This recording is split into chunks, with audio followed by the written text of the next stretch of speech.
इस टॉपिक में हम लोग रियल नंबर के मल्टीप्लिकेशन से रिलेटेड जितने भी लॉज हैं उसके बारे में पढ़ेंगे।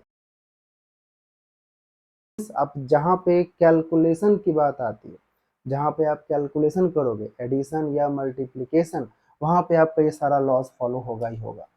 जैसे कि क्लोजर प्रॉपर्टी में हम लोगों ने एडिशन में क्या पढ़ा था कि अगर कोई भी दो रियल नंबर को मल्टीप्लाई करोगे तो वो जो तीसरा नंबर मिलेगा वो भी रियल ही होगा। एडिशन में क्या था कि real plus real equals to real, और ये real into real equals to real.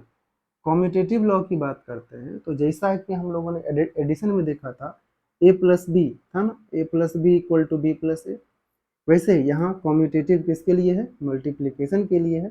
तो A multiply B equals to B multiply ए।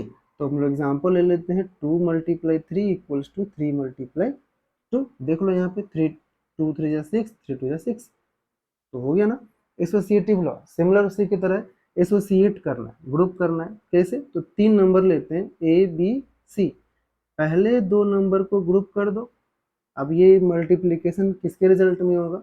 अब पहले को अलग कर दो, बाद वाले को ग्रुप कर दो, ठीक है ना। तो ये दोनों ही आपस में इक्वल होते हैं। कैसा एग्जाम्पल ले सकते हैं? 2 इंटू 3 इंटू 4, ठीक है। ये कितना हो जाएगा? हम लोग इसको ग्रुप कर देते हैं, किसके इक्वल होगा? 2 को अकेला छोड़ दो, ये ब्रैकेट उठा के लास्ट वाले 2 पे डाल दो, क्या हो जाएगा? 3 इंटू 4। क्या वैल्यू आ रहा है आपका?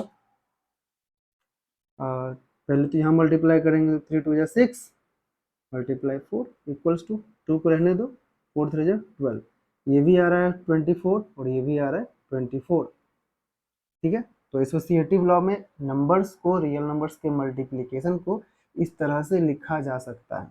ध्यान रखना ये सारे रूल्स को। अब है मल्टीप्लिकेशन आइडेंटिटी। जिस तरह से एडिटिव आइडेंटिटी में क्या था कि उसका ऐसा कौन सा नंबर है जिसको ऐड करने पर उसका पहचान ना बदले, वैसे ही कोई रियल नंबर ले लेते हैं ए, इसमें ऐसा क्या मल्टीप्लाई करोगे, क्योंकि मल्टीप्लिकेशन है इसलिए मैं क्या लूँगा? मल्टीप्लाई। इसके पहले क्या था? एडिशन, तो मैंने क्या लिया था? एडिशन।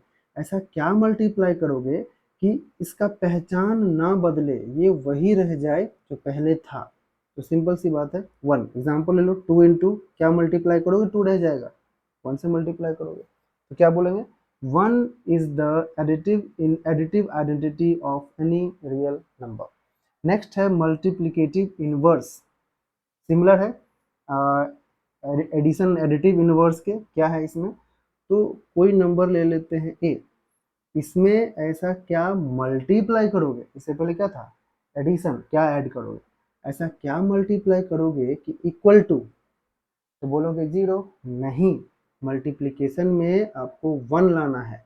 मल्टीप्लिकेटिव इनवर्स का मतलब होता है कि आपको रिजल्ट 1 लाना है।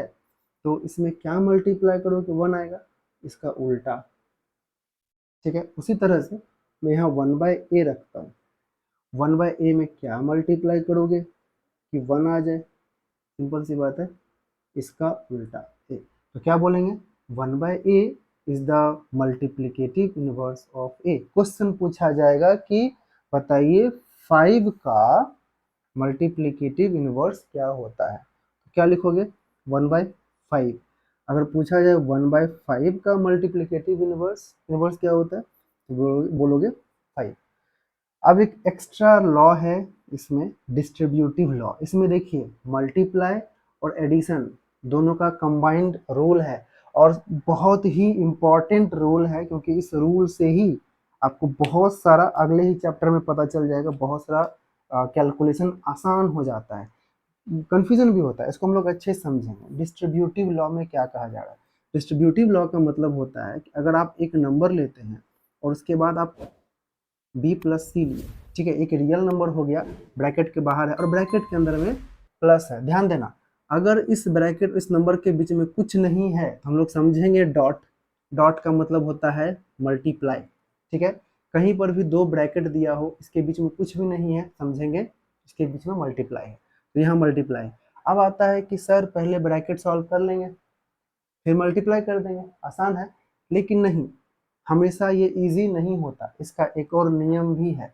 क्या है? तो पहले a को b से मल्टीप्लाई करो, ठीक है, और फिर a को c से मल्टीप्लाई करो, और इन दोनों के बीच में जो भी साइन है उसे रख देंगे। तो a से b मल्टीप्लाई करेंगे तो क्या होगा, ए बी, क्या है ये, प्लस।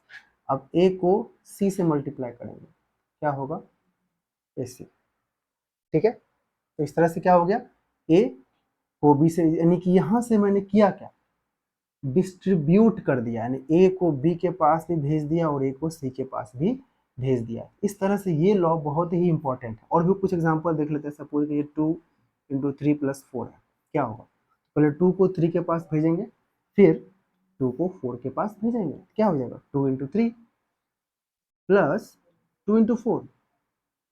ठीक है, या तो आप इन दोनों को पहले ऐड करो, यहां से रिजल्ट ले आओ, ये क्या होगा, 4 7, 4 + 3 7 × 2, या फिर यहां से अलग अलग करो, अलग अलग करने से क्या होगा, 3 × 2 = 6 + 4 × 2 = 8, यहाँ कितना आ गया 14, ये कितना हो गया 14। ठीक है, तो दोनों में से कोई भी यूज कर सकते हैं। कभी कभी ये हार्ड हो जाता है, ठीक है, और कभी कभी ये आसान होता है। तो नॉर्मल तो हम लोग पहले ऐड करके मल्टीप्लाई कर देंगे, कोई प्रॉब्लम नहीं है, लेकिन बहुत जगह ऐसा हम लोग यूज करेंगे कि पहले इसको सॉल्व करके फिर आगे बढ़ेंगे, तब कुछ कैलकुलेशन आसान हो जाता है। तो सारे लॉज को अच्छे से दिमाग में रख लेना है। ठीक है।